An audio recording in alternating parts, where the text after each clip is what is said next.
Bismillahirrahmanirrahim. Assalamualaikum warahmatullahi wabarakatuh. Berjumpa kembali sahabatku dengan channel Ketenangan Hati. Semoga selalu membawa keberkahan untuk kita di channel ini.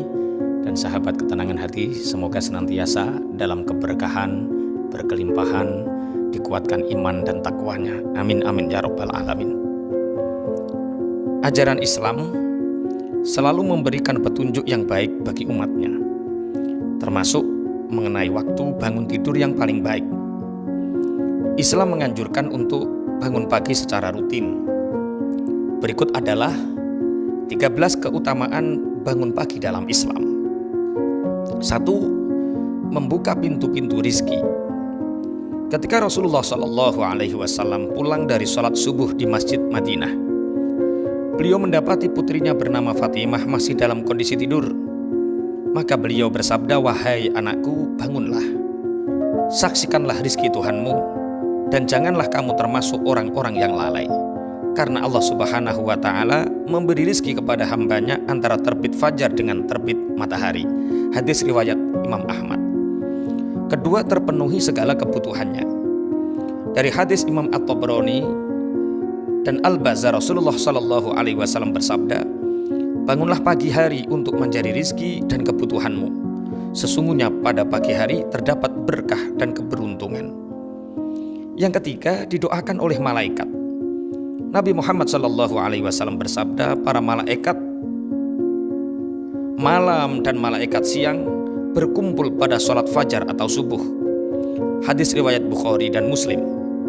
Malaikat berdoa, "Ya Allah, karuniakanlah bagi orang yang menginfakkan hartanya tambahan peninggalan." Dan malaikat yang lain berdoa, "Ya Allah, timpakanlah kerusakan bagi harta yang ditahannya." Keempat, mendapatkan ampunan Allah. Rasulullah SAW bersabda, "Siapa saja yang memasuki pagi hari tanpa berniat menzalimi seseorang, maka diampuni baginya terhadap segala dosa. Dan siapa yang memasuki pagi hari dengan niat menolong orang yang teraniaya, memenuhi keperluan orang Islam, maka baginya pahala seperti pahala haji mabrur." 5. Jauh dari sifat kasal atau malas. Rasulullah SAW bersabda, "Setan membuat 3 ikatan di leher seseorang saat tidur. Pada setiap ikatan, setan akan mengatakan, 'Malam masih panjang, tidurlah.' Jika seseorang bangun dan berzikir kepada Allah, maka salah satu ikatan dilepas. Jika dia berwudu, ikatan kedua dilepas. Dan jika dia melaksanakan sholat, ikatan terakhir pun dilepas. Pada pagi hari, dia akan bersemangat dan bergembira. Namun jika seseorang tidak melakukan hal ini, dia akan kehilangan semangat dan menjadi malas." Hadis riwayat Bukhari dan Muslim. 6. Mendapatkan berkah dari Allah Subhanahu wa Ta'ala. Nabi SAW mendoakan mereka yang bangun sebelum subuh, "Ya Allah, berkahilah umatku di waktu paginya." Hadis riwayat Abu Dawud, Tirmidzi dan Ibnu Majah.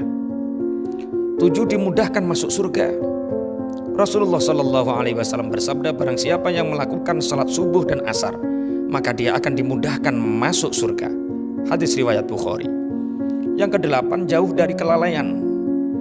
Rasulullah SAW bersabda, "Seseorang yang malas bangun pagi telah dikencingi oleh setan di telinganya."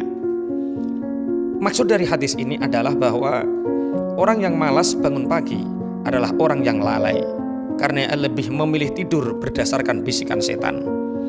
Allah Subhanahu wa Ta'ala juga berfirman, "Sebutlah nama Tuhanmu dalam hatimu dengan merendahkan diri dan rasa takut, dan janganlah kamu termasuk orang-orang yang lalai, dan janganlah kamu mengeraskan suaramu di waktu pagi dan petang." Surat Al-A'raf ayat 205. 9. Mendapatkan rizki yang luar biasa jika bangun pagi lalu melakukan sholat sunnah sebelum sholat subuh, maka insya Allah akan mendapatkan rizki yang melimpah. Dari Aisyah radhiyallahu anha, Nabi SAW bersabda, "Saat sholat fajar sebelum subuh lebih baik daripada dunia dan seisinya." Hadis riwayat Muslim. ke-10 waktu yang baik untuk mulai beribadah. Dari sahabat Abu Hurairah, Nabi Muhammad SAW bersabda, sesungguhnya agama itu mudah. Tidak ada seorang pun yang membebani dirinya di luar kemampuannya, kecuali dia akan dikalahkan. Hendaknya kalian melakukan amal dengan sempurna tanpa berlebihan dan menganggap remeh. Jika tidak mampu berbuat yang sempurna, maka lakukanlah yang mendekatinya. Perhatikanlah, ada pahala di balik amal yang selalu kalian lakukan. Lakukanlah ibadah secara kontinu, istiqomah di waktu pagi, waktu setelah matahari tergelincir, serta beberapa waktu di akhir malam. Hadis riwayat Bukhari. 11. Lebih baik daripada dunia beserta isinya. Allah Subhanahu wa ta'ala berfirman, maka sebarlah kamu atas yang mereka katakan, dan bertasbihlah dengan memuji Tuhanmu sebelum terbit matahari dan sebelum terbenamnya. Dan bertasbih pula lah pada waktu-waktu di malam hari dan waktu-waktu di siang hari, supaya kamu merasa senang.